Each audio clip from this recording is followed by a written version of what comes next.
আমাৰ বড়োসকলৰ যিটো বাথৌ ধৰ্ম ইয়াৰে আজি মংগলবাৰ, প্ৰত্যেক মংগলবাৰে আমাৰ বাথৌ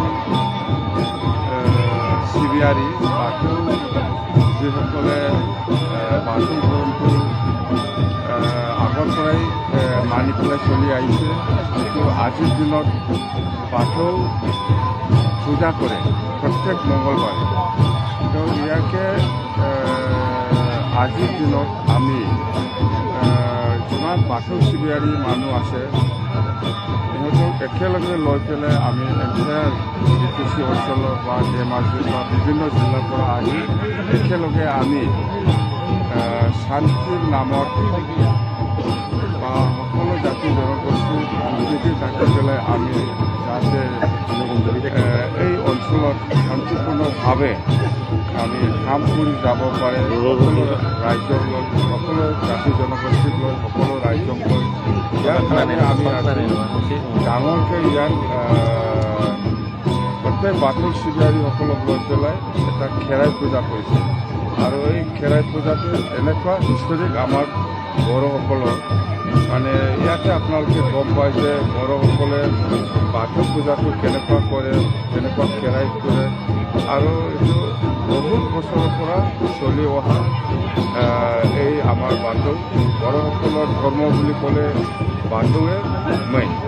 ইয়াৰ পিছত হয়তো কোনোবাই বেলেগ বেলেগ কাৰণত বেলেগ বেলেগ ধৰ্ম আছে, সেইটো বেলেগ কথা, কিন্তু অৰিজিনেলি বড়োসকলৰ ধৰ্ম বুলি ক'লে বাথৌ পূজা। আৰু মই বাথৌ শিবিয়াৰীসকলৰ লগত একেলগে থাকি আজি খেৰাই পূজা যে কৰিব পাইছোঁ, মই মনত খুব ভাল লাগিছে। আৰু প্ৰত্যেক ৰাতিপুৱা মই মিছা কথা নকওঁ, প্ৰত্যেক ডেইলি ৰাতিপুৱা মই উঠি পেলাই মই এই বাথৌটো নমস্কাৰ কৰি পূজা কৰি মই আহোঁ। আৰু এইটোৱে মই আশীৰ্বাদ বিচাৰিম যে আমি ৰাইজৰ হৈ যাতে আমি একেলগে থাকি কাম কৰিব পাৰে, তাৰ কাৰণে মই ডেইলি আশীৰ্বাদ বিচাৰি পেলাই মই কামত ওলাই।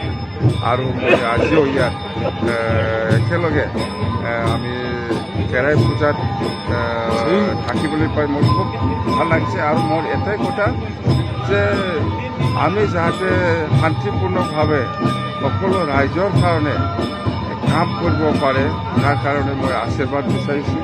আৰু অঞ্চলত যাতে শান্তি বজাই ৰাখিব পাৰে সকলো জাতি জনগোষ্ঠীক লৈ, এইটোৱেই মই ভাবোঁ।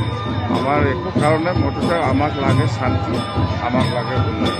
ছাৰ, এতিয়া বাথৌটো চেঞ্চাছত অলৰেডি ছেপাৰেট ৰিকগনাইজ কৰা হৈছে। হয়, সেইটো যেতিয়া নেকি সৰ্বানন্দ ডাঙৰীয়া অসমৰ মুখ্যমন্ত্ৰী আছিলে, সেই সময়তে আমি BTCৰ পৰা আমি ৰিকমেণ্ড কৰিছোঁ।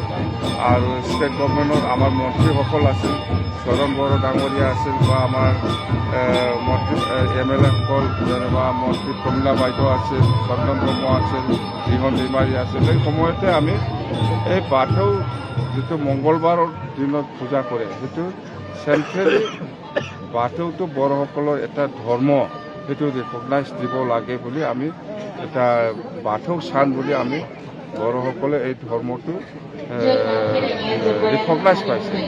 বাথৌ স্থান বুলি এটা আছে মংগলবাৰ দিনত, এইটো আমাৰ দিনতে আমি ৰিকগনাইজ কৰিছিলোঁ। আৰু গভৰ্ণমেণ্ট অফ ইণ্ডিয়াৰ লগত আলোচনা কৰি সেইটো আমি ছাকচেছ কৰিব পাৰিছোঁ। মুঠতে বাথৌ ধৰ্মটো এটা ৱৰ্ল্ডত বা ইণ্ডিয়াত বা অসমত চবেই জানে, এতিয়া বড়োসকলৰ মেইন ধৰ্মটো বাথৌ। আন্তঃৰাষ্ট্ৰীয় ৰাষ্ট্ৰীয় কিবা পৰিকল্পনা আছে যিসকলে ৰিচাৰ্চ কৰি আছে, সিহঁতে কৰি আছে এই ধৰ্মটো কেনেকৈ আমি আৰু ছাৰপ্লাছ কৰিব পাৰে, বেছি বহলত হৈ যাব পাৰে, সেইটো চবৰে উদ্দেশ্য আছে। নিশ্চয় সময় লাগিব, আমি চেষ্টা কৰি আছে। যিসকল বাথৌ শিবিয়াৰী গুৰুসকল আছে, চবেই চিন্তা কৰি আছে যে সেই ধৰ্মটো যিমান পাৰে মানে ৱৰ্ল্ডত মানে প্ৰচাৰ কৰিবৰ কাৰণে।